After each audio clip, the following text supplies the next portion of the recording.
Yeah, I want to talk to you about something, though.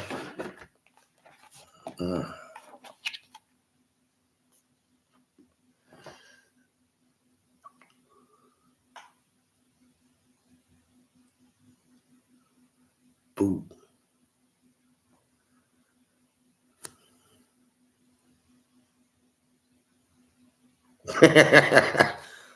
Please, can show us how you eat booty. Show you how you eat booty. The only way I can show you that is to put one in front of me. Then you'll see. But you know what? Here's the thing about that.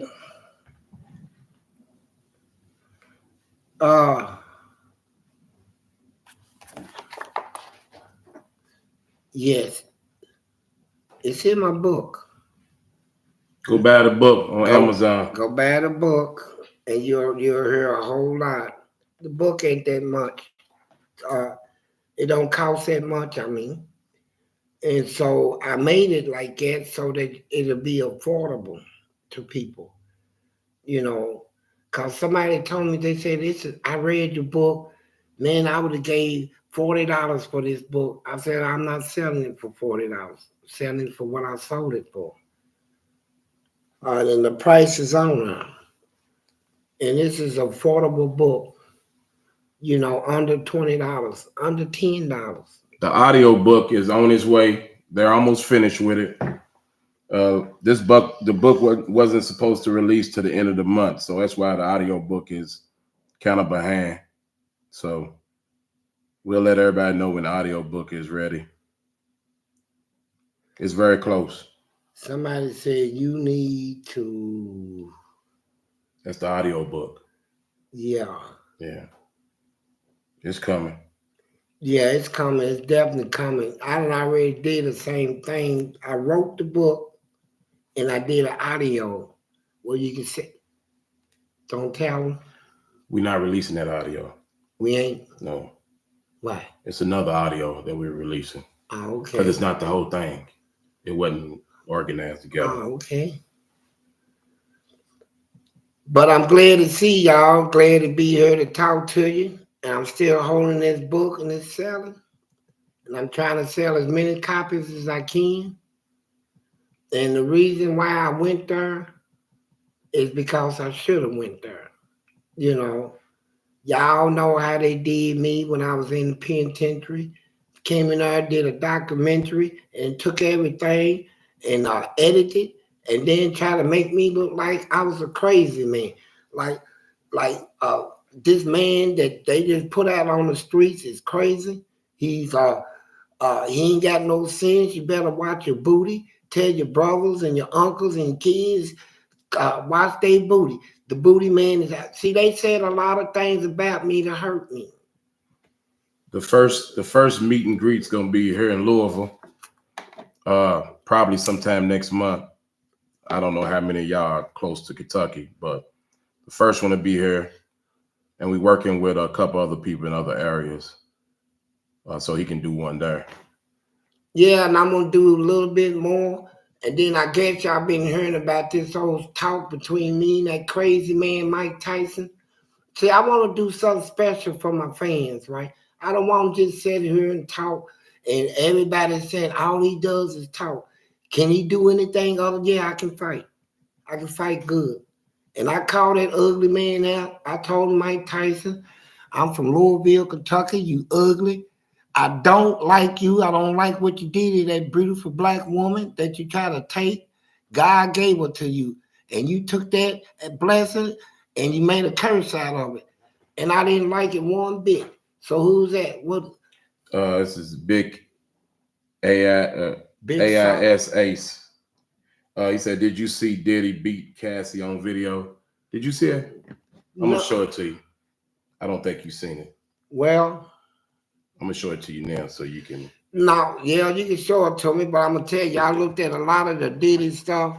I'm gonna tell you about this man. True enough, he's a monster.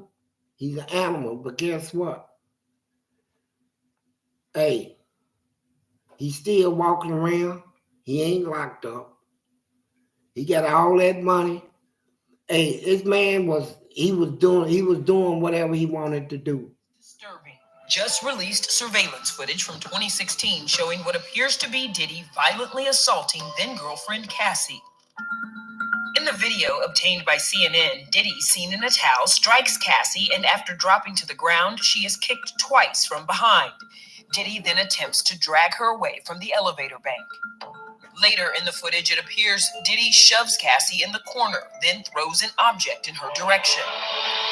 So far, he has not commented, and in a statement to ET, Cassie's attorney says, quote, "The gut-wrenching video has only further confirmed the disturbing and predatory behavior of Mr. Combs." See, I don't like a man like that. He's not a bad boy.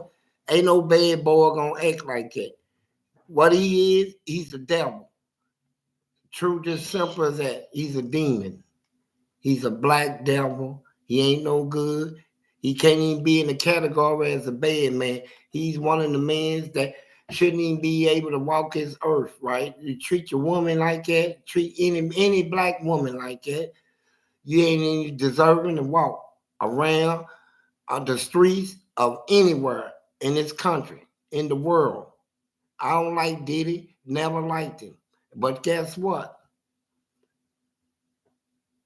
What we talked about months ago, when I came on this video, I sat there and told y'all, before all this stuff even surfaced, I was naming people. Jamie Foxx.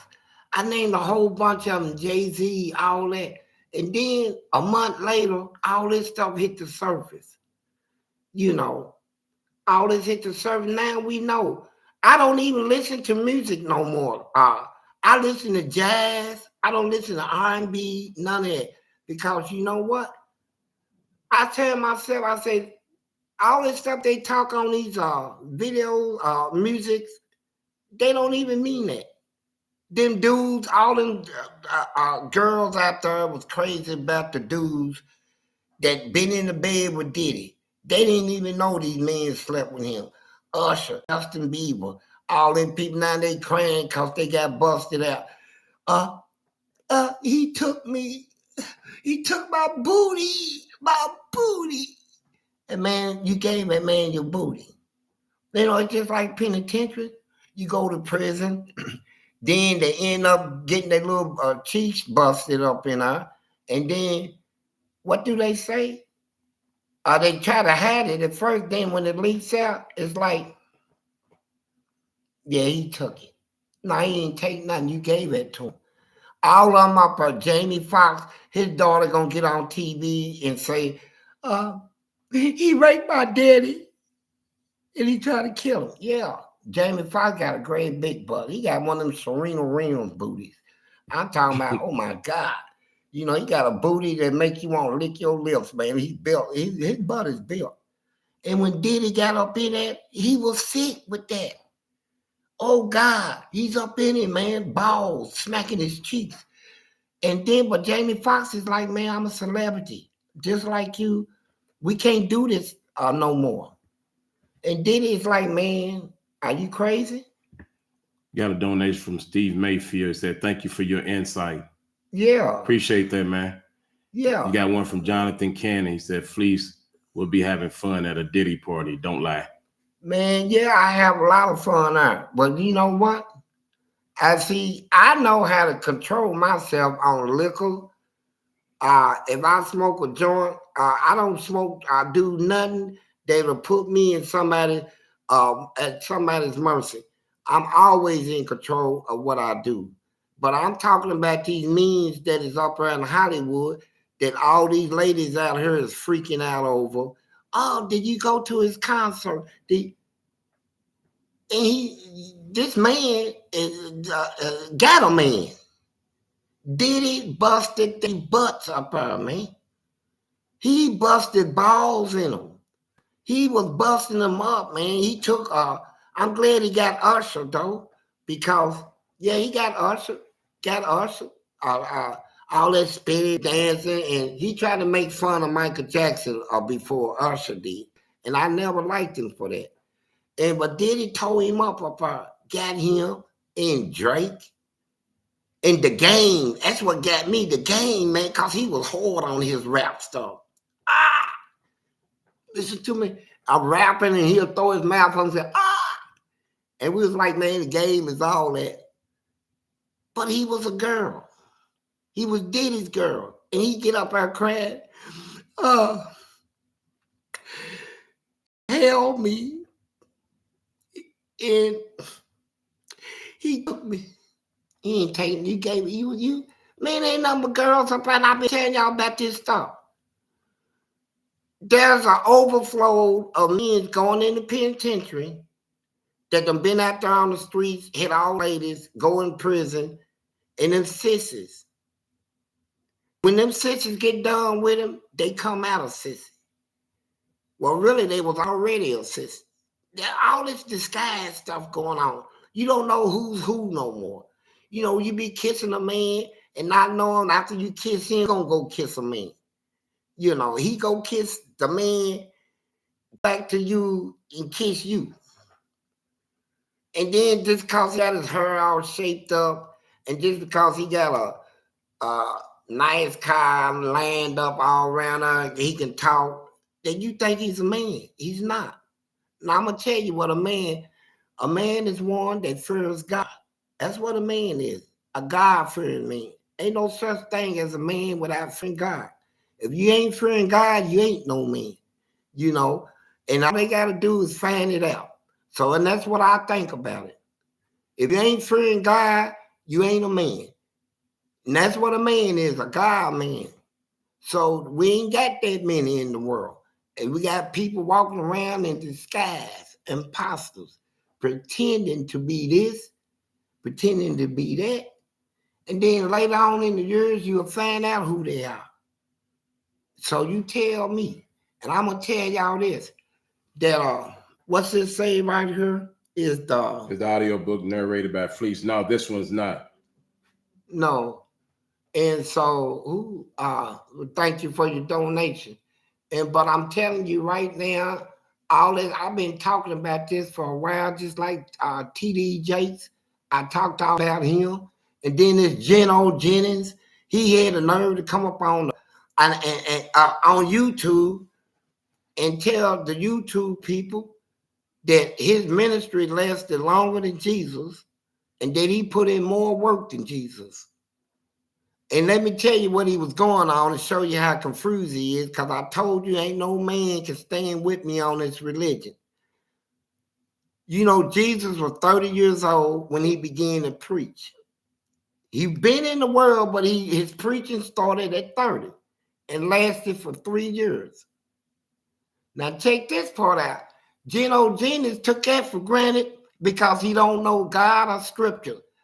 And he thought he can get up there, even though he been in the ministry for 20-something years, he can say that I've been in the ministry longer than Jesus.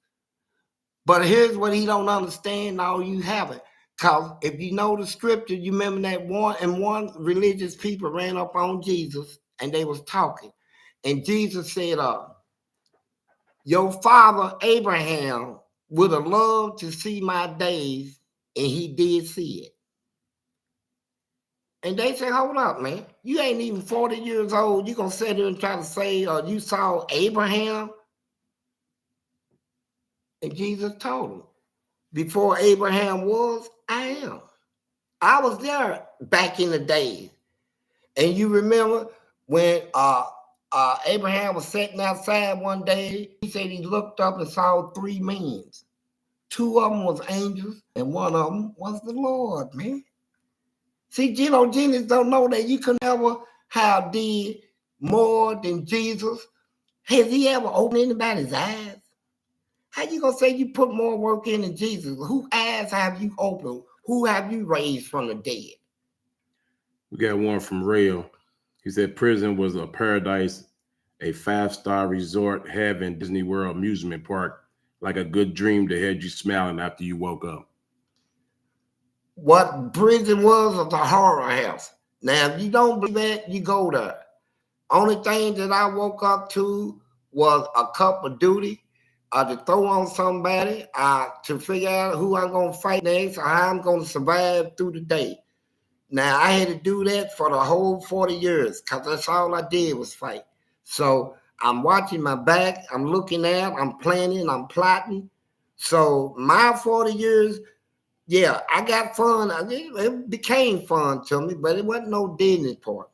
It was a place I never wanted to see ever again. But I will if I got to. So what is this next one? Like a good dream. Shoot. Man, I used to wake up in prison. I ain't gonna lie. Hating to see that place. Hating to see inmates walking past my cell, guards running their mouth. Chow time! All that telling me what we gonna eat. Running up in my cell, talking about shakedown. Come out of your cell, going on and go through all your stuff, throw all your stuff around. I hate that. And I told myself, yeah, if I never get out, hey, you know what? I'm gonna make the best of it. And a lot of these rules they got, they ain't gonna apply to me. They apply to somebody that's scared of them. But y'all gonna have to better this place for me, or we gonna fight. You know, what did I got to lose? So I ain't never think I was gonna get out anyway. And they threw me out.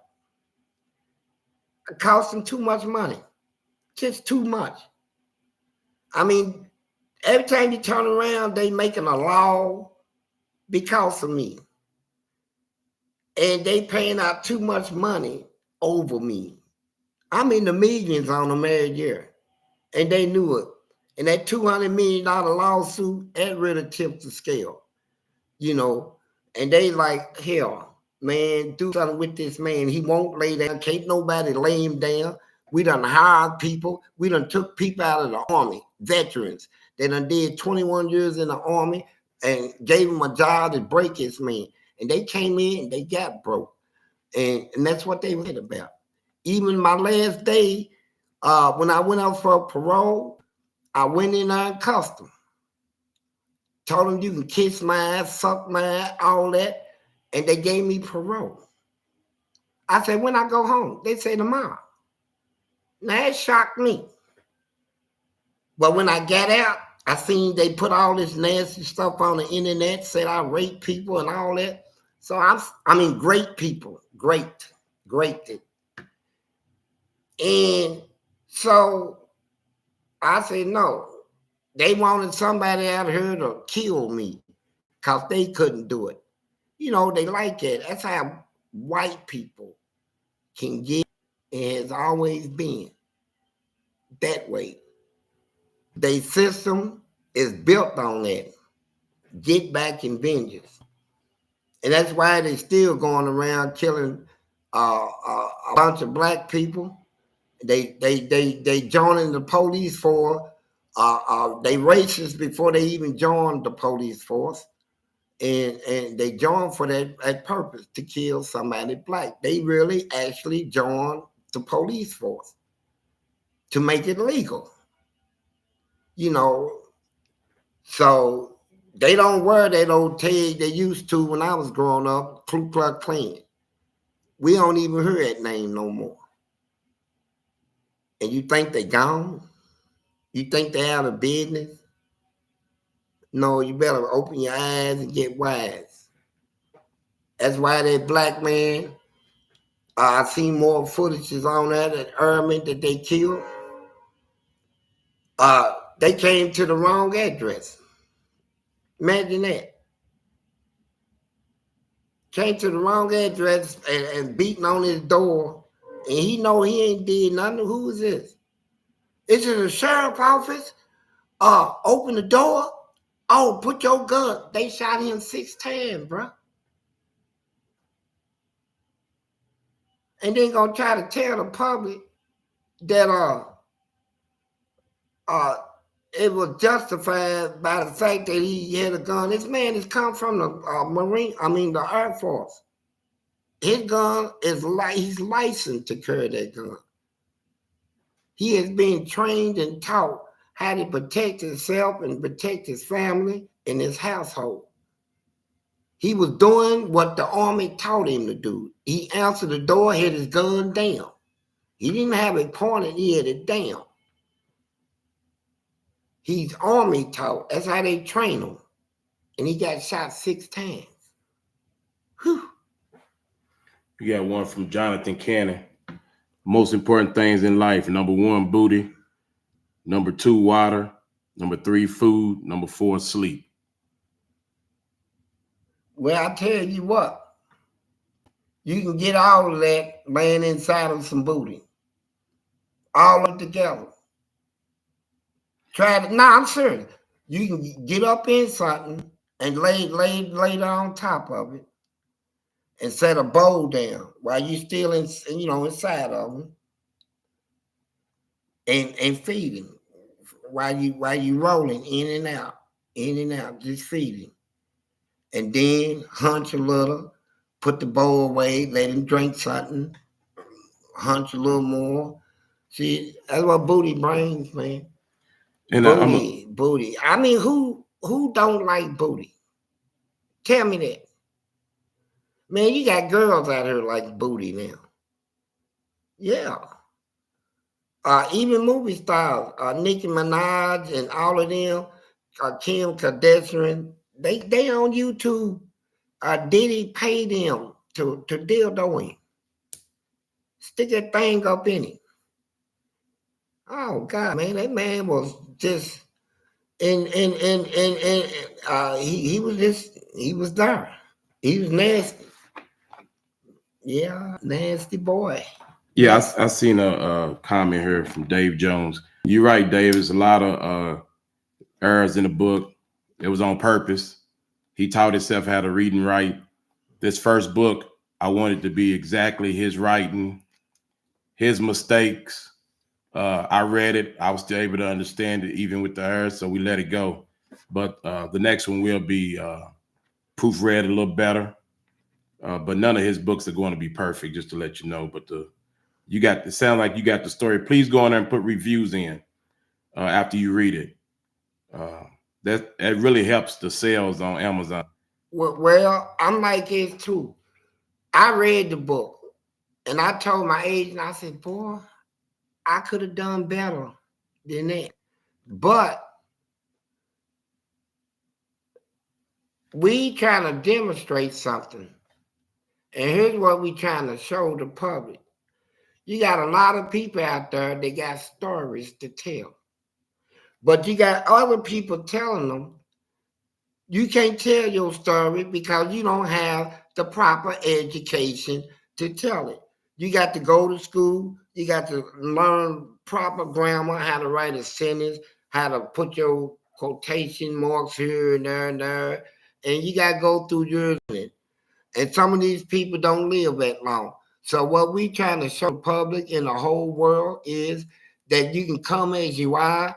You don't have to go to school, be educated to be able to write a book. I wrote a book without an education. They left all my mistakes and errors in there on purpose. And the whole purpose was to show the society that, even without that, what they ascribe, you can write a book, you can get your story out, you can tell your story. You don't have to wait on nobody. Just pick up a pen and start writing, somebody will buy it. They buying mine, they'll buy yours. And that's what we're trying to show you. We know it's a lot of people out there got a lot of stories they want to tell. They want to share with the world, man. Things they've been through, gone through to try to help people and stop other people from going through making the same mistakes. And that need is urgent that we hear them stories. We want them out there. So I put mine out just as is. The way I'm talking now is the way I wrote it down in my book. And nobody tried to correct it, nothing. All the people I socialized with got proper education. They got the ability to write books the way you may read it in a store. But we trying to show the world that you can write a book without all of that. If you got a story and you want to get your story out and tell people what you're going through and help people not go through it, All you gotta do is pick up a pen and paper and just write. As it is, tell your story, and people will want to hear it. I'm trying to motivate people. I'm trying to show people that, yeah, there's another way to do it. Get your story out. Let people hear what's going on.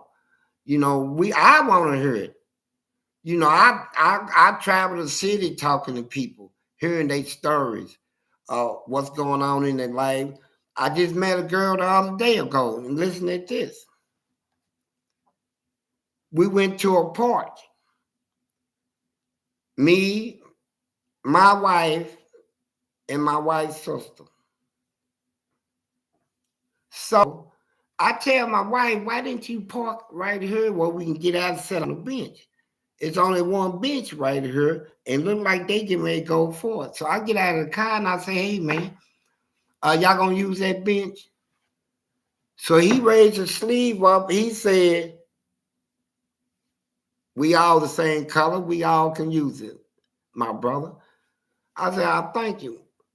But his woman, she went and sat down with her back to me. And so I told my wife, I said, I'm going to make sure it's all right with her. I said, hey, ma'am, she got up, walked about 20 paces, threw her hands up in the air, said, I can't believe it. Fleece Johnson, Fleece Johnson. And when she spoke, I knew who she was. A friend of the family. Her name is Ezel. She used to be a guard at the Louisville jail. She retired as a captain.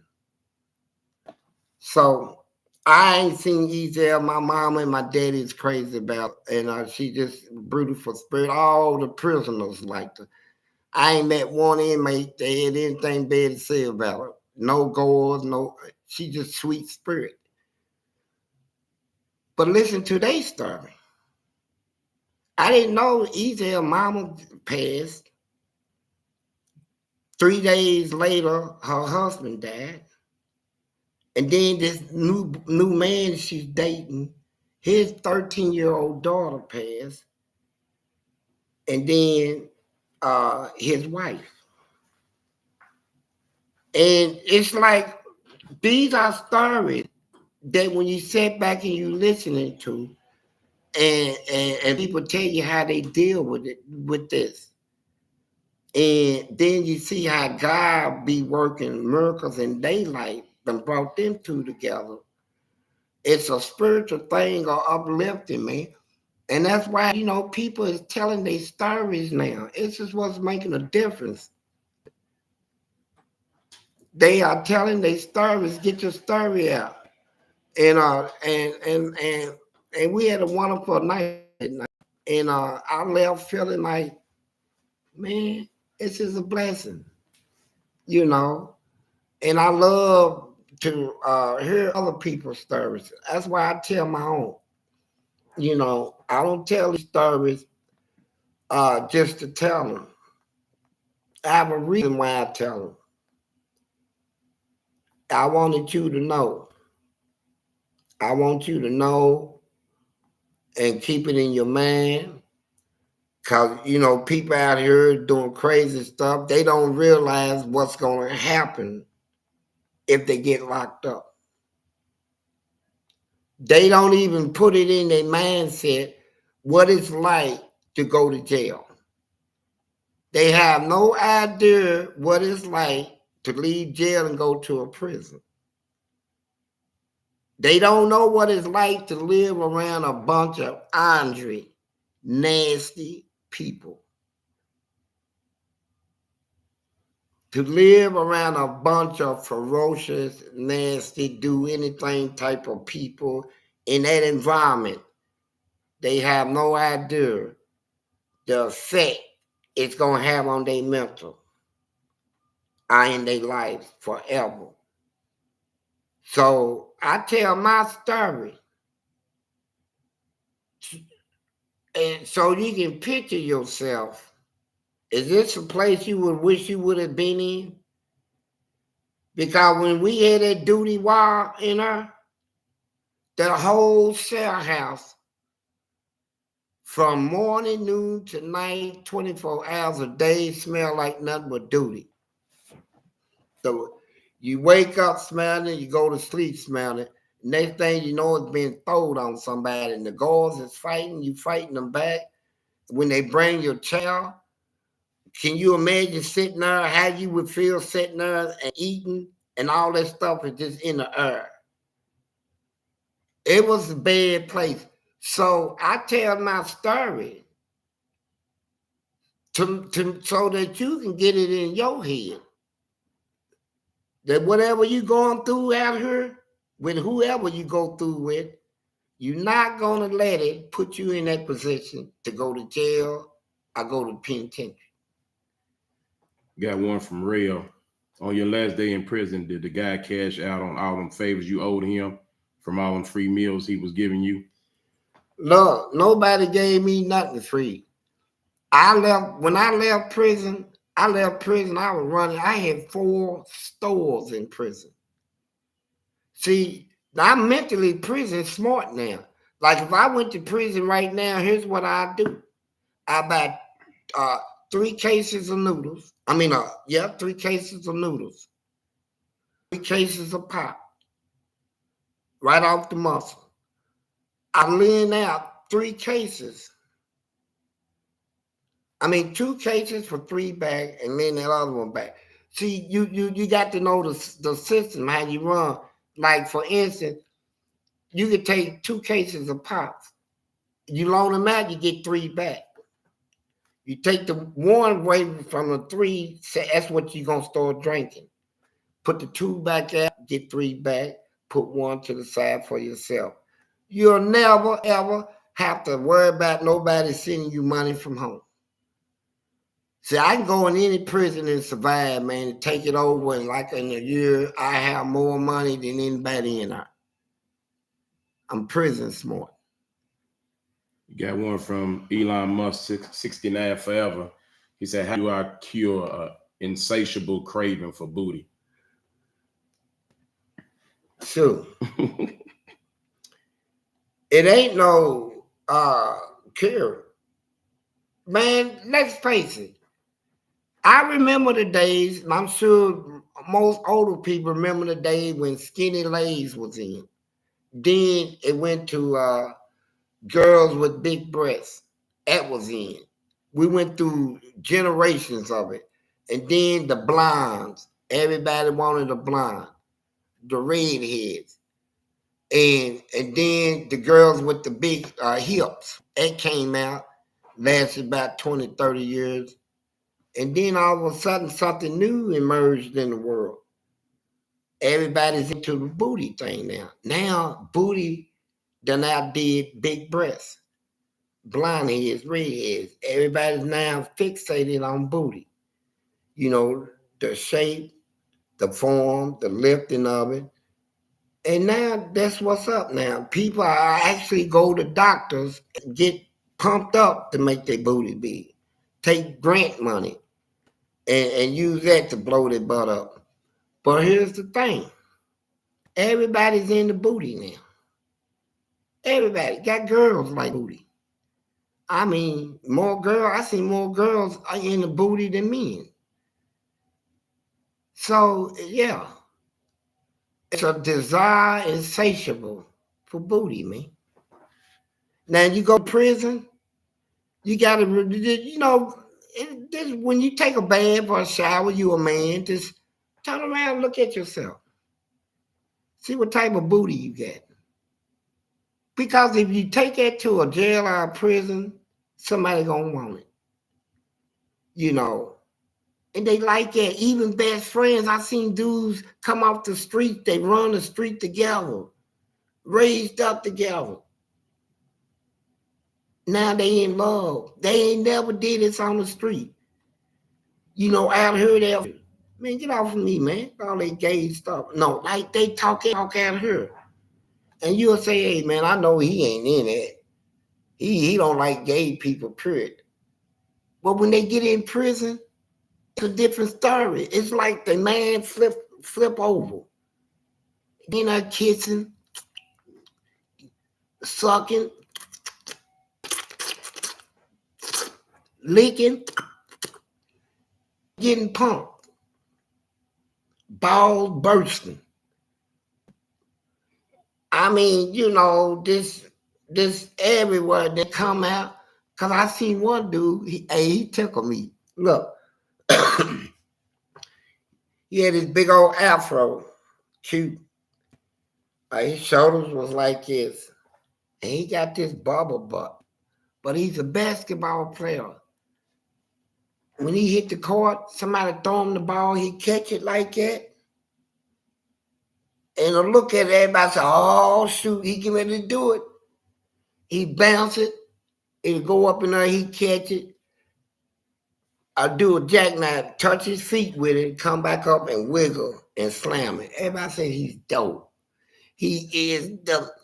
But when I saw him take it up the butt, he was bent over. I'm talking about he had his legs like they do in yoga.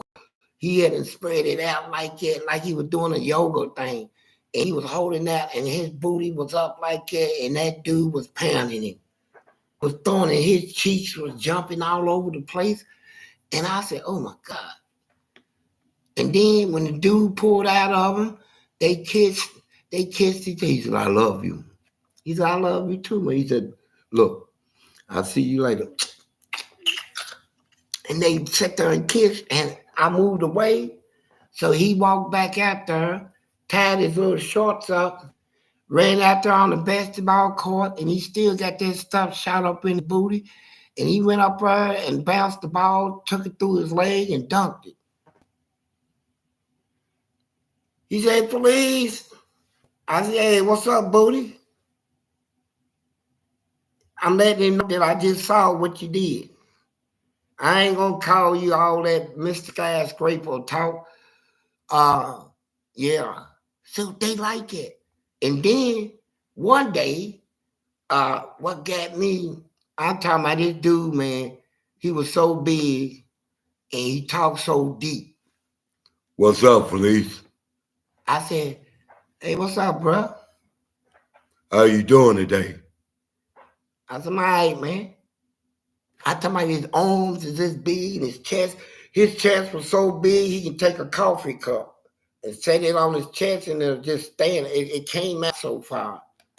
He go in the shower, wash up, come out, sit down, and you know, we talk. He said, man, where you from, Fleece? I said, I'm from Louisville, man. Yeah, I've been there before. And you know, the decent conversation, I get up and, you know, we leave. And I never forget the day that I went in that back room where they do all that stuff at. I said, I'm going to see who's in there today. And I peeked through that little hole, and there he was. This dude was in back of him, and he was dog style. All them muscles was just popped out like a pit bull. He was just braced out like a pit bull, muscles everywhere. But this dude was in back of him, and meat up in him. I'm talking about meat. I'm talking about, you talking about something longer than your arm was going up in him. And he was just taking it like a bird, you know. He said, oh boy. Ooh. He said, yeah, boy. That boy pumped him. Now, I'm in disbelief. So I'm like, man, where they got me, man? Where in the hell did they got me at? So now you look around, you don't know who to talk to no more. You don't know if you think this guy, he going to be straight because he's a muscle man. Well, you just saw what happened to him. You thinking he's going to be straight because he's a basketball player. Then you think he's cool because he got hands like you. He can fight. He can throw uppercuts and all that stuff. And I done seen all them too bent over. I seen them bent over, so the cheeks open. And I seen people get up in them and stick like a tree log going up in them and pumping them. And buns are just bursting. And you can see the grease and all that stuff just popping out of their little booty cheeks. And the sweat popping off of them, the lotion dropping to the floor. And it's just, man, it's just like a real drench. Go to prison. Somebody sent a message, a donation. What was it? You're gonna finish with your story so I can tell you. Go to prison You're going to see worse than that. It's from Rodrigo. I hope I pronounced it right. Said, love from Brazil, my brother. Come down here to Rio. We got some bad bees. Your brother will hook you up. Much love. I hear you, brother. Thank you for your invite. And if I did come down there, I'm going to tell you what I'll do. You know, y'all know me. Y'all know I not only talk, I like to back up everything I say.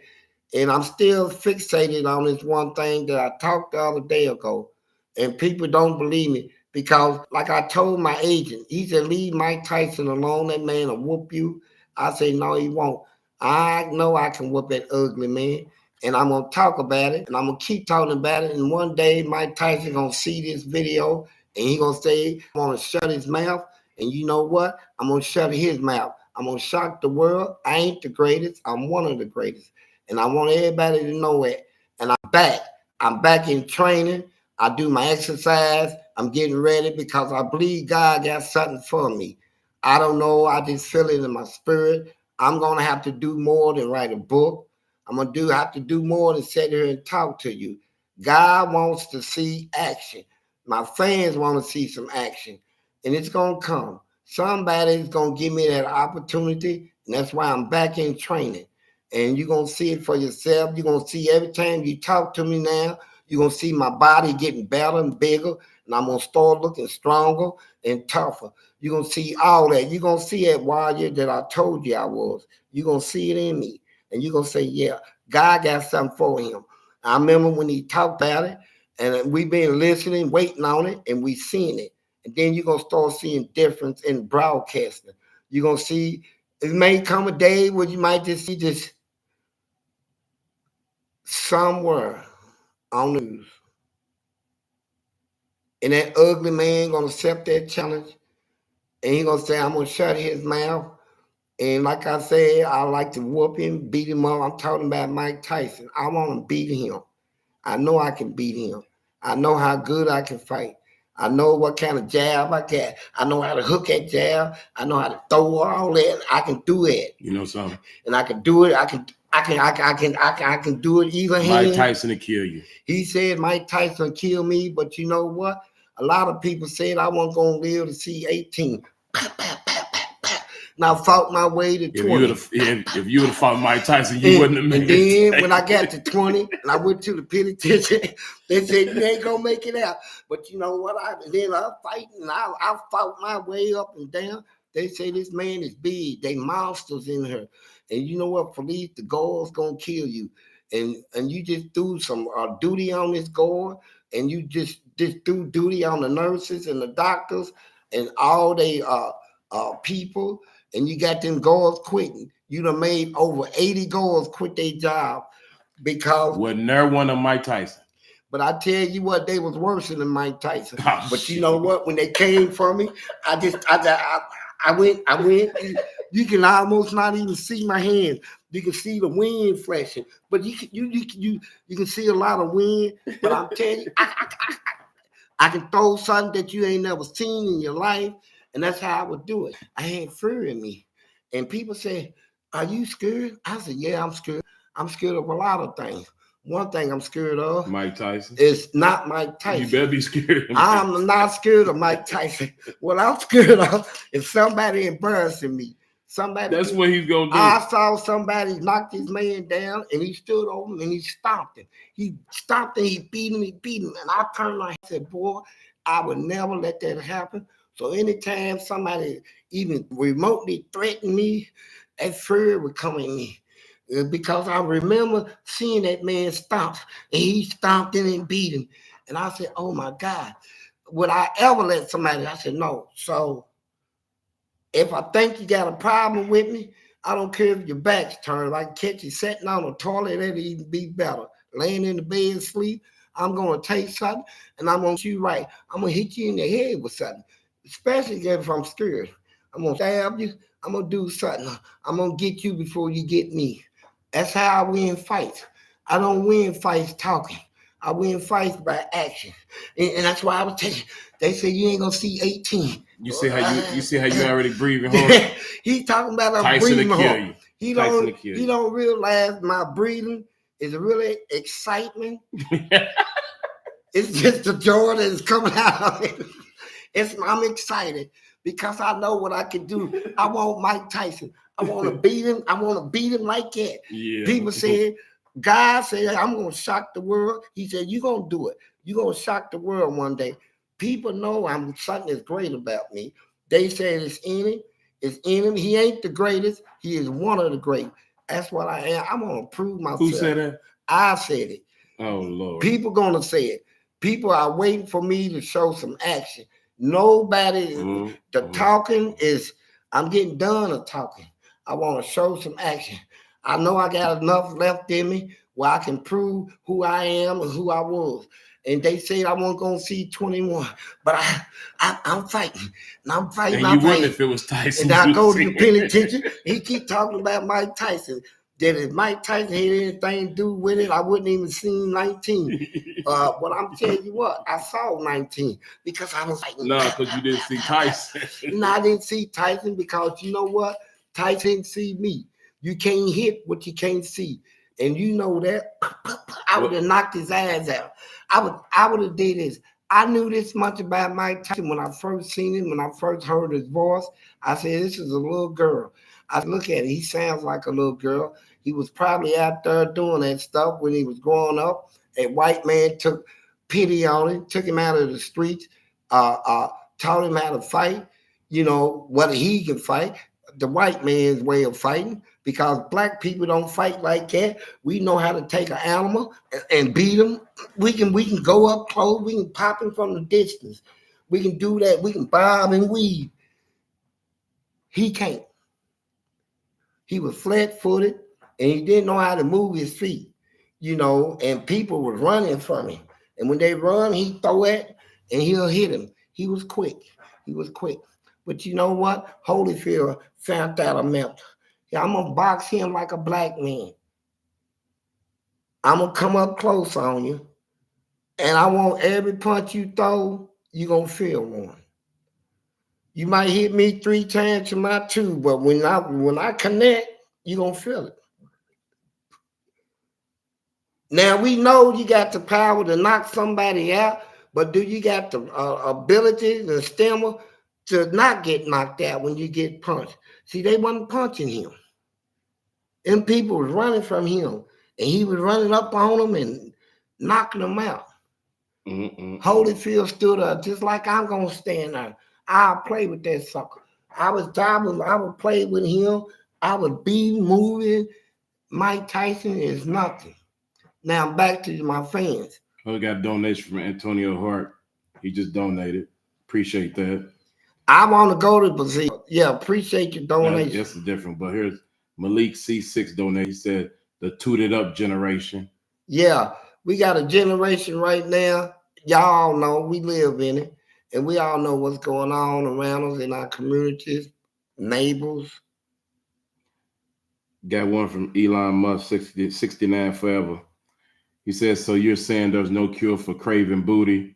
Do you have to deal with this until to the day we die?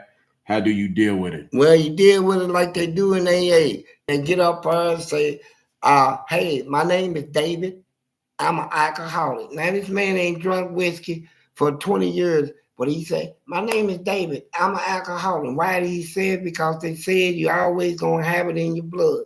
Once you do something that you shouldn't do, you got the rest of your life to determine if you're going to relapse and go back to that or stay out of it. You'll never know until the end of your life whether you're free from it.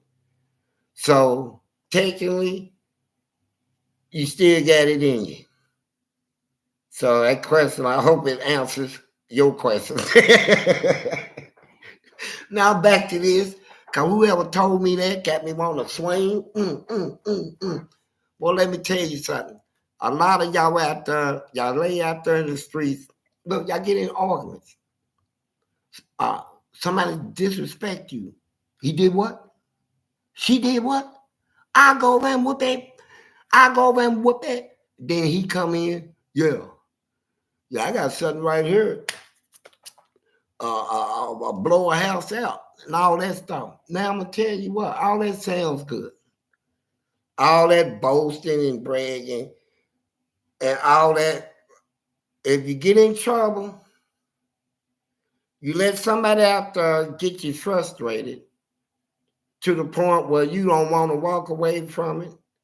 You want to go get a gun, hurt somebody, or you want to go do that, and you ain't thinking about your consequences. What it's like to go to jail. Prison is worse. Squat down.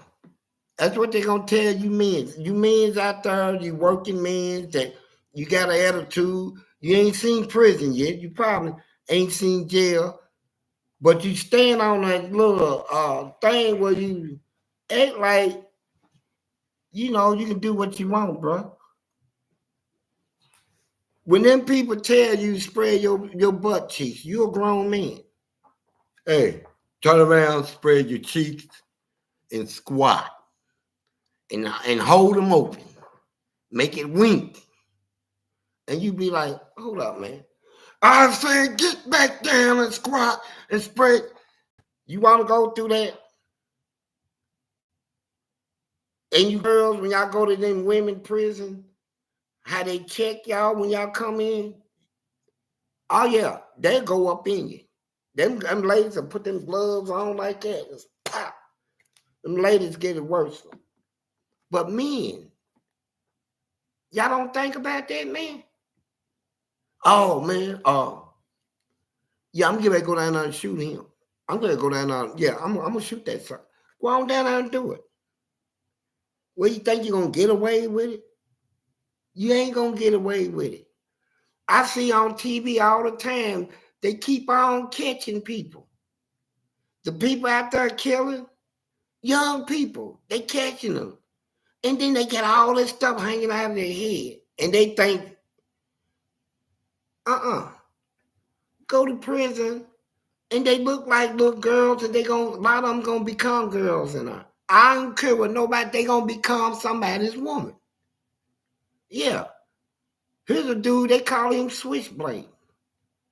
He always turn around, got a knife, he do all that old fancy stuff, known for cutting. Went to prison. Switchblade. His name got changed to Anita. Yeah, Anita. And he walk around, he pop his butt, he be popping. Hey, please. I said, Anita, what's up? But on the street, he was called Switchblade. I seen people in there that couldn't talk, came out talking. Imagine that. I mean, this guy, literally, when he came through the system, he was like, they said, do you know how to get him? That's how he was going at. Man, this dude got hold of him up in there. I heard him say, God damn. It came out. It wasn't no, I said, who's that? He said, oh, God damn. Like that. And I looked in and said, dude was pumping him, man. Was pumping his booty. Made him talk. Man, he was rocking his cheeks, man. And dude was talking now. He said, oh, damn, God damn. Like that. And I'll tell you, man, you get this book, man, y'all wait till book 2 come out. This is one that just opening the door a little. It came out early, but book 2 is the one that is loaded. I'm talking about loaded. But imagine that. Dude can't talk. He went through the whole system, getting arrested. When they arrest him, ask his name, he go, duh, duh. And he did that through his whole life. He couldn't talk. He actually couldn't talk. But he went to prison, and I heard him talk. He said, God damn. Damn. Goddamn. And when I looked in there, dude was pumping his butt. I'm talking about dude had him gripped around the waist, and his booty cheeks were jumping, and dude was slamming it up in him, and he talked. So I seen that. Booty, I guess you call it booty talk, whatever. Booty, and the man made him talk, man. Now I done seen some crazy stuff. I seen this is the thing I'm trying to tell y'all. Don't get locked up. Don't get locked up. If you got any, can you imagine being on a walk with me? After I told you, just imagine they put you next door to me in prison. Now you a person come off the street, you got all this respect stuff. You don't talk while you eating your food. You wipe your mouth with a napkin, and you know you like clean underwear, clean clothes. You take showers on a regular. You keep your appearance up and all that. Now you going in prison like this, and they put you on a walk, one of my walks. All that stuff you say you like, it'll go right. Hey, it'll run you crazy, bro. Imagine that you right next door to somebody. I got a whole big old 3-gallon bucket of duty. I can get ready to throw it on somebody. And soon I turn the lid off. Man, you take one sniff and you like, oh my God, what's going on? And then you see me do it, and you see them people laying on the floor throwing up. Because when I threw it on them, that's what it made them do, throw up. They would back away from my door, and they'd hit that floor, and they'd throw up. And then them guards like they left that lady laying on the floor at nurse. I remember when I got her, man, but I got her with 16-ounce cups of duty. I had that stuff setting for almost a month. It was the foulest thing you will ever want to see. And you sitting there right now, you say, you know what? Man, somebody did me like that, I'll kill him. Now imagine that. All them guards, you think they didn't, the ones I threw it on, you think they didn't have that same feeling? But guess what? They couldn't do nothing. The laws told them, you can't do this. Only thing you can do is write a report that he threw it on you. I had him. I said, I got the advantage. They want to treat us nasty. Let me show you something. But I'm telling you out there, would you like to live around that? Can you imagine? I lived in that situation for 12 years flat. Nothing but fighting and duty and people cutting themselves. They had one dude that all he does is cut himself. Yeah, he'll stand right in front of your door, take a razor blade, go from the shoulder and come all the way down to the fingertip and lay himself open. Would you like to see stuff like that in prison? No. Got one from Elon Musk, 69 forever. So do you think back in medieval times they crave booty like we do these days? Yeah. Man, they crave booty way, way back in the days of Moses. You read a story in the Bible, they said that in that cities of Sodom and Gomorrah and all the little neighboring cities around it, they were so bad back in. It was so bad that men only wanted men, and because when them angels came, and they thought they were men, but they was angels, they surrounded this man's door. They say the whole house was surrounded. Old people, young people, they was trying to get in there to have sex with them. See, the thing back in was they would actually take you. If you was a man, you would have had to give your booty up. And the man told him, say, look, I got 2 daughters. They virgins, ain't even had a man. Do what y'all want with them, but don't mess with these. They said, no, get out of the way. And if you don't, we're going to do it to you too. And so them angels told them to get moved, man. They stepped out on that porch and bland them. Now they know their doom is coming. And told dudes that, man, get you and your family up out of here. We were sent to tear this stuff up. Got one from C Sharp. Yeah, it happened. Got one from C Sharp. He said, was it true you was Casanova in prison? No, I wasn't no Casanova. I was just a person trying to survive in prison.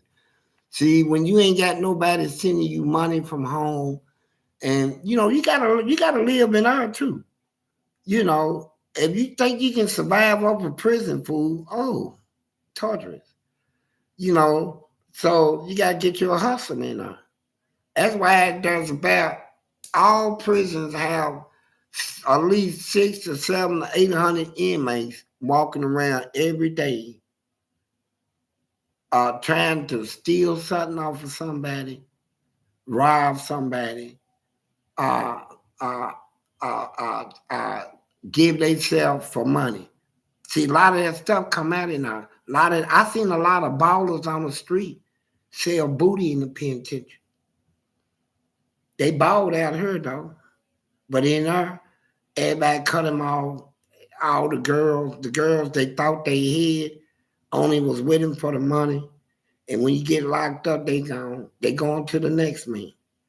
You know, then he's in prison. And after 2 years, he ain't got nothing. Then he starts selling his body. Yeah. They'll sell it to you. They'll sell you their booty in our bottles. What's up, police? I said, what's up, bro? Damn, man. Say, you doing good? I said, yeah, I do all right. Hey, look, can we work something out? Like what? You want something else? You want something what? They'll pull their pants down, spray their bums open. And you'll look at it, you'll be like, good gracious. And some of them got some gorgeous booties, man. Put girls to shame. And you'd be like, oh, man. Look, I'm going to do what I can to help you. And you can always come to me. You know, it's between us. You know, you my baby, though. All right? You okay, police? All right, now. Come over here. Let me squeeze that. Oh, my God, juicy. Yeah, baby. You know, that's how prison is. Now, with me, I went in as a juvenile. I ain't make no excuses, right? I went in there as a child. At the time I went to prison, I never even had a woman. Never knew what a woman was. I had to kiss them, none of that. I grew up in prison, did 40 years. So I had to learn a lot of stuff. And I look at it as just an experience, man. To me, just something I experienced in my life. But let me tell you something.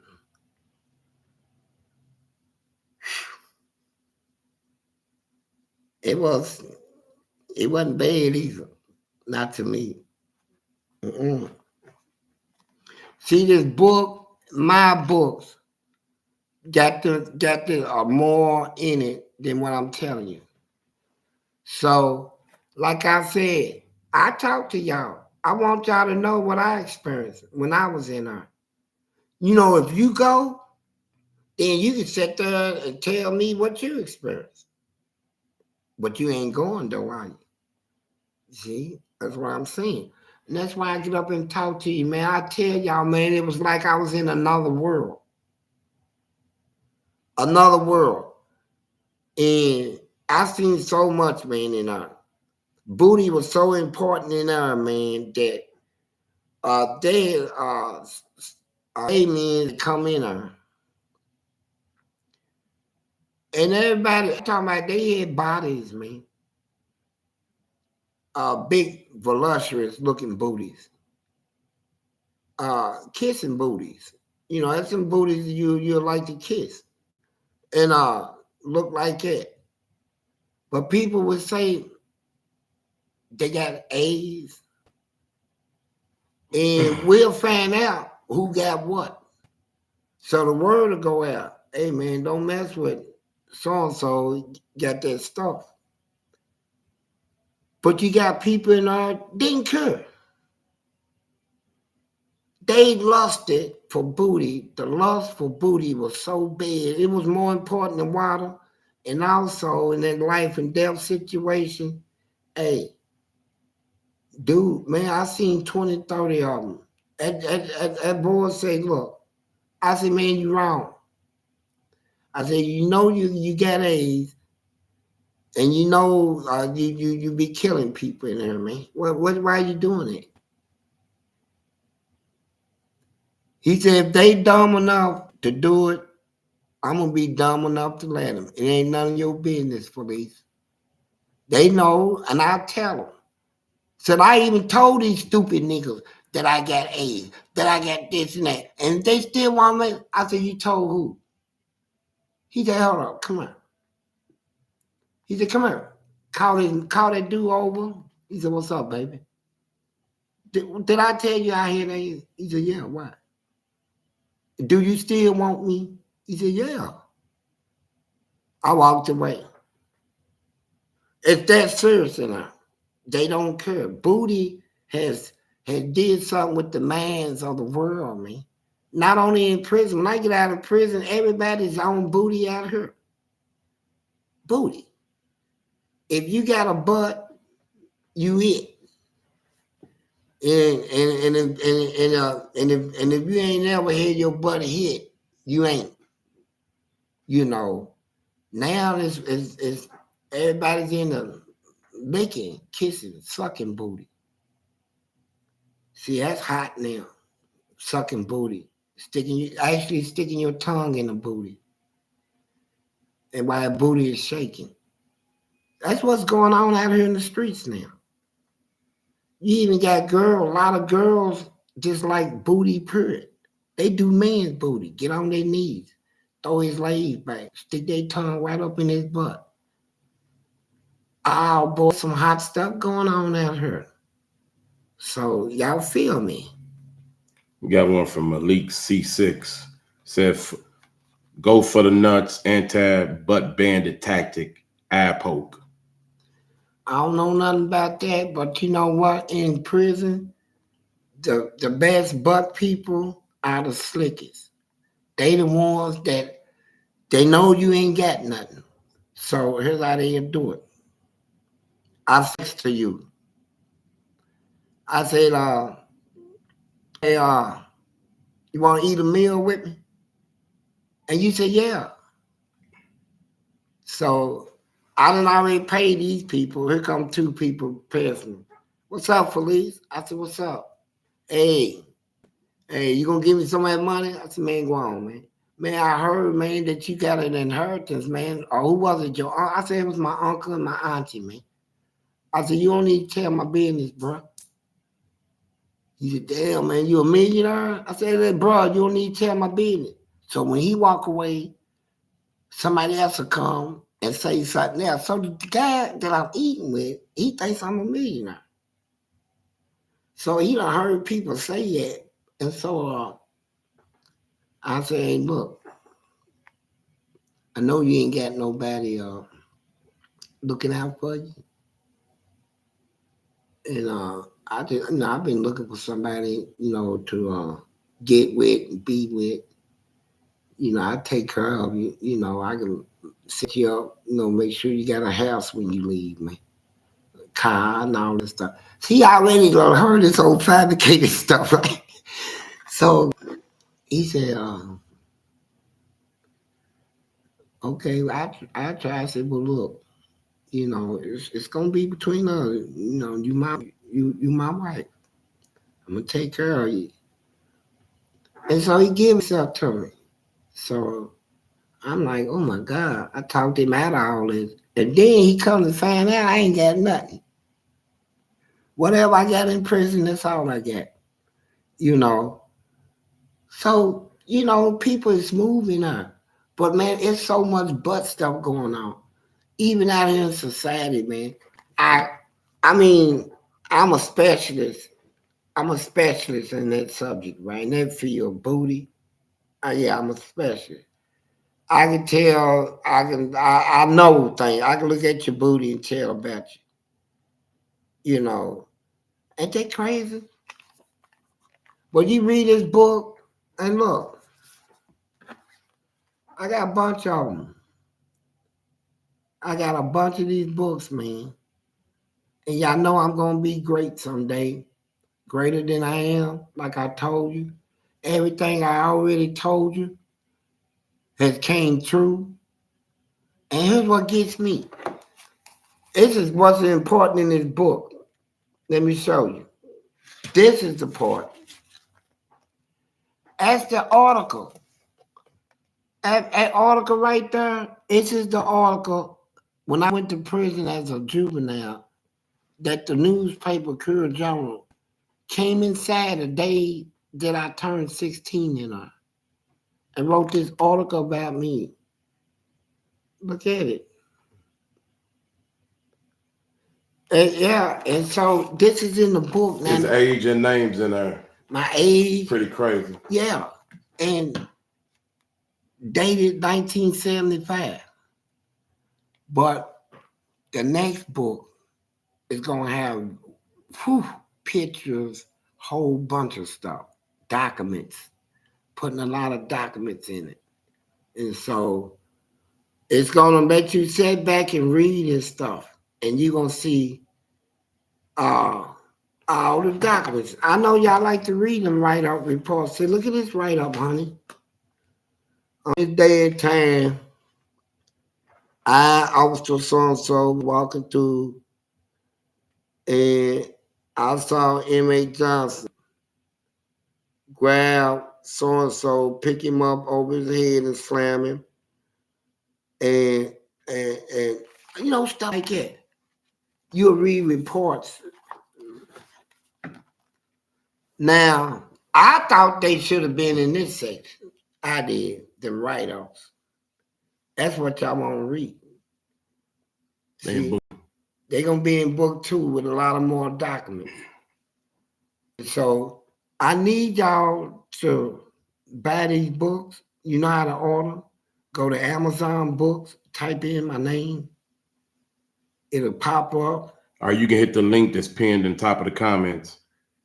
Yeah. And please put a review in there after you read it. But this book explains Fleece's when he was younger, going into jail and everything he's went through in life. You're not gonna believe it's true. Yeah, and I researched it, and I never thought it'd be true that I could even sit down and write a book. To sit down and be able to put stuff in there. And I'm telling you right now, I'm so proud of myself. And I want you to know that you can do the same thing. You don't need to go to no school. You don't need nobody to tell you what you can't do. Pick up a pen and paper. Write it as you write it. And let a person read your story. I would refer that it be told the way that you put it down. That's how people like math. They like the way I don't have all the academic schooling ability to use proper grammar. See, Spatty 007, you're exactly right. That's exactly what it is. And so what we doing is showing the public that even as I am, all I gotta do is write the story. And book 2 has a whole chapter of Linda Dynamite, which you haven't heard the whole story, and it's probably I don't think you'll hear another story like it. But you know what? The amazing part of it is this. It tells you about a life of a person. Things that I went through in my life, what it led to. It goes from that to spiritual. You're talking to a person that people told me I'd never change. They say he'll never change. He'll be crazy all his life. He ain't gonna amount to nothing. He ain't gonna turn out good. I turned out better than all the people that talked about me. I turned out better than all of them. Now they sitting there like Looney Tunes, and I'm the one that is doing the positive stuff. While they doing all the negative, crazy stuff, but they talked about me. They said he's crazy. He'll never change. He'll this and that. He can't live this down. He can't. I can live. I don't worry about society. My brother told me that. He said, I don't worry about society. Society got to worry about me. And so, and I feel the same way. But I'm like this. I'm happy. And let me read some of these things down there. Now, the people that's asking me questions, if you want to really ask one, you donate. Y'all already know the procedure on that. And I can read. I can see some of your. I want to tell him this because you don't like talk. You don't really like talking about it, but I think it should be talked about. He was actually Linda Dynamite for 11 years. That story to me, for you to be able to tell the truth about something like that, about your life, and put that part out there, or any part really that we talked about, I don't even know where you find the heart at. I got the heart of a lion, yeah, and I'm like obvious. this. I'm like this. Let's get real. I don't even know y'all.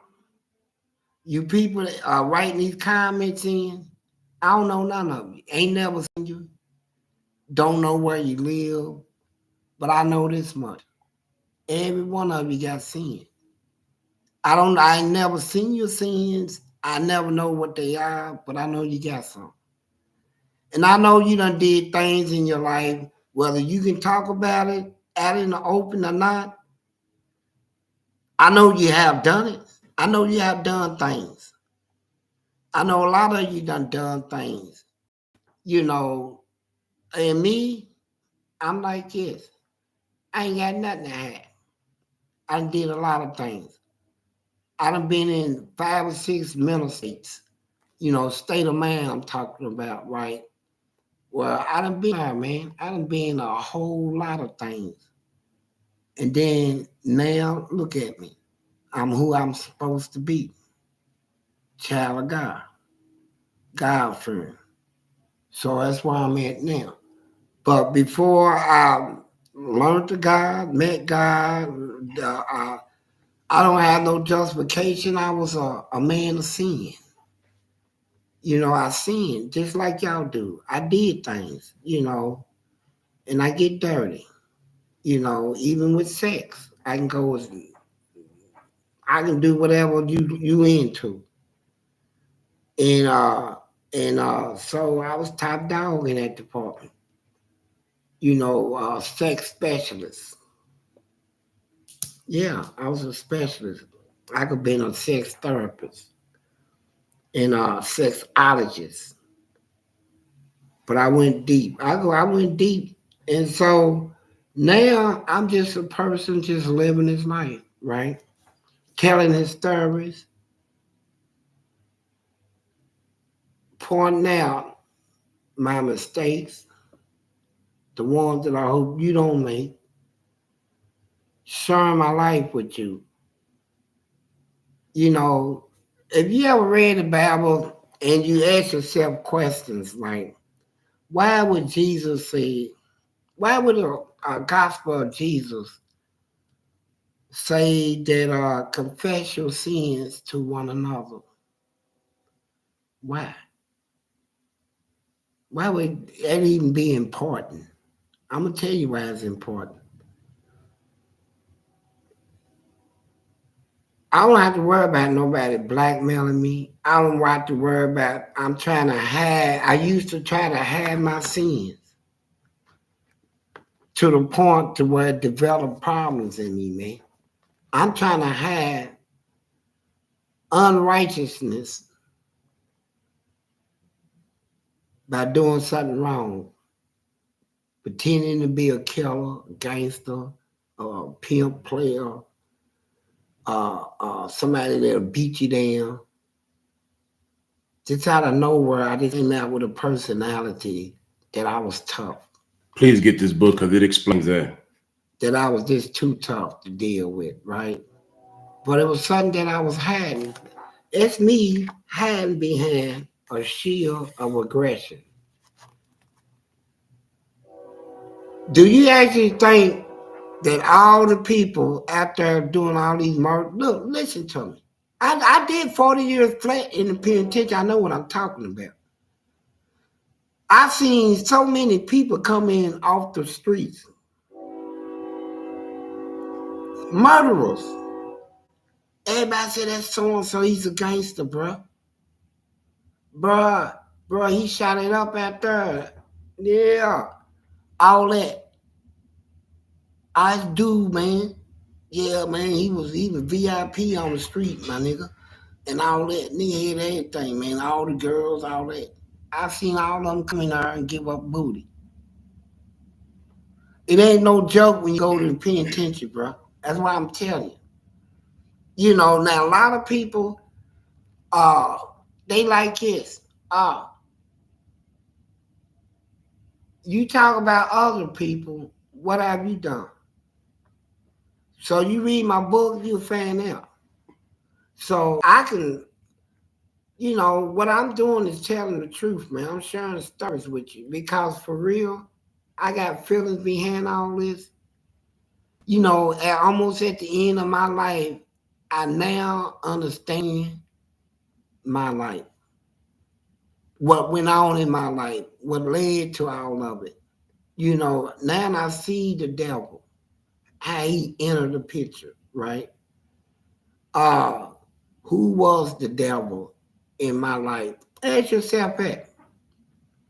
Who not only is Fleece Johnson, you get this book will point you to who you are. Who are you? You know, that's basically what I'm saying in my book. After I tell you who I am, now the question is who you? How true are you? You know, you can read my book and you can say, oh, did he actually say, yeah, I did? He's not afraid to say it about himself. No, I'm not. And think about all the stuff y'all covering up out there. You know. We got one from Q the Barber. He says, salute King. Fleece, you're a real one. If anyone ever seen one, now you need a barber to tighten you up. Man, yeah, I do. I need a lot of things they say I need that I don't need. Only thing I need is Mike Tyson. I need to beat him up.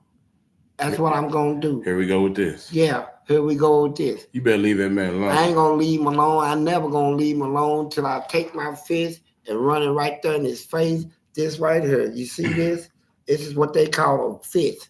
That's a real fist. That's the kind of fist that'll put a man down. You know, probably an 8. You know, I ain't never fought an animal, but I probably can fight an 8. Because I fought a lot when I was locked up. That's all I did was fight. You read my book. I just got to fight. And I was telling him, my 8 don't like it when I talk about Mike Tyson fighting him. I'm fighting anybody. He said I'm too old. But look, I can still throw. I can throw that. I can throw. I got hands that is, man, aching. Maybe Samuel S. Jackson or something. Maybe I can whoop him too. I whoop Denzel, all of them. But I want Mike Tyson. I want to just hit him. But you know, I'm mad at Mayweather because Mayweather gonna put that in that man's head. Mayweather, he does these little crazy fights where it's staged. They staging fights now. You know, they get in on, you think gonna be a brawl, and they run back and forth all the rounds. They just run it every now and then tag. Everybody wants to see a real fight. You want to see a fight where you can just see sweat popping off the head. A bam, a boom, and a boom, and a boom, and a boom. And I can do that. Even at my age, something is going to happen. Something great is coming out of me. And I want you to see it. I ain't going to be here too much longer. And what is this about? No Said Fleece, you don't. Q-Ball donated. Appreciate it. Fleece, you don't know nothing about no Peyton Place. Let me tell you about Peyton Place. I broke in a house over one day, and I climbed through the window, and it knocked some dishes off the thing. So it's dark in there. Now, I go in the living room, the door open. A lady said, "Who's in here?" I ain't say nothing. I went in the little corner. She said, "I got a gun." I ain't say nothing. She said, "I'm gonna cut the lights on." And when she did, I was in the corner. She said, "A child, come here, boy." She whooped my butt. "Where you from?" I said, "I live over in Southwick." She made me sit down. She whooped me, fed me, took me home. Took me home, told my mama that I broke in our house. Mama tore my butt up. I never broke in another house. It happened for real. I said, I'm going to go to robbing. I'm done with these houses. That's what I know about Peyton Place. Sure do. I remember that. True story. She told me up. She said, "You just a child. Come here." Man, she told my little butt up, boy. Told my mama she whooped me. Told her, said I whooped it. Mama said, "I'm getting ready to whoop him too. Thank you for bringing him home." She said, "I fed him though. I fed him, gave him." Mama said, "You shouldn't have gave him no money." She said, "Oh, he's a cute little child." And she looked at me like that and flinched at me. See, them type of people I lived around, they was fighters. They like to, they hit and kids, they taught their kids how to do it. You know, that's why that spirit is in it. I just want to get Mike Tyson. I just want, boom, boom, boom, boom, boom. Mike Tyson, ugly Mike Tyson. I'm going to whoop him. You know, he bite me, I'm biting back. Boom, boom, boom. I will bite his face. How you gonna bite him? I'll gum him. I'll gum him, I'll lock on him, I'll beat him. Buy my book, man. Buy my book. And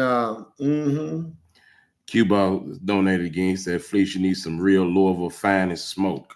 Yes, I do. Yes, I do. I agree with you 100%. But right now, I'm looking for Mike Tyson. Do you know where he's at? Tell him I'm going to get him. Everybody's word going to get to him. Word got a way of traveling around the world. It'll just travel. My words will travel, and then soon they'll connect. And he already tried to connect. You know what he's going to say? "You know what? I'm not a man. You got to pay attention. You know, a booty man. That's what they say. You call him booty man. I beat him to death. I'm sick of him running his mouth. I hope you are sick of me. Because I'm going to not only run my mouth, I'm going to take my fist and run it down your throat. I'm going to hit him like that. I'm going to take Mike Tyson. I'm going to beat him. I'm going to beat him. And then Mike Tyson going to tell you, yeah, he beat me. But you know what? I ain't estimate him. I ain't tell you he can fight like that. No, a lot of people don't know I can fight. You know what I'm saying? A lot of people never seen me fight, and the ones that have seen me, they'll tell you I'm explosive. I can go like I want to go. I can throw him any way I want to throw. And Mike Tyson, I just want to beat him down. And besides Mike Tyson, I'm looking for Dante. Y'all know who he is. Dante or the Dante Broadcast Network. Yeah, the Dante Network. Yeah, Dante Network. Look, Dante, I'm getting ready. I'm back in. Now I got a different head on. Now it's the head called Hustler. And you know what? It ain't a dollar sign, it's a hustler sign. And that's what I'm trying to do is hustle you, boy. I want to hustle you. I want to get you up out of the house, tell your wife that I love her, and then I just got to do this. I got to beat you up, Dante. Dante Network Income. Dante Network. Y'all know who he is. I want all his fans to know he's ducking me.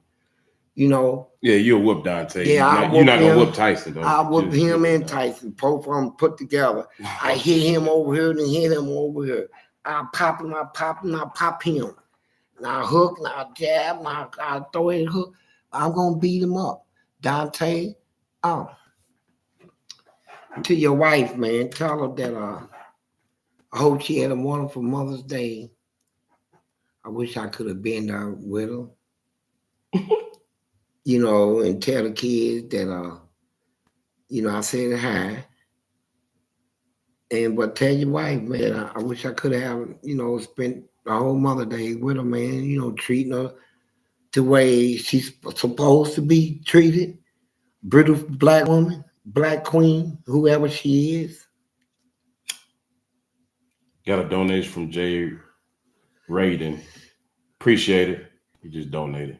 Yeah, appreciate it. I appreciate all the donations because you know what I'm gonna do with that money? I'm gonna buy some beans. I love beans and cornbread. I'm gonna make some cornbread and beans, then I'm gonna build my body up. Off of what you donate to me, I'm gonna eat rice, beans, and cornbread.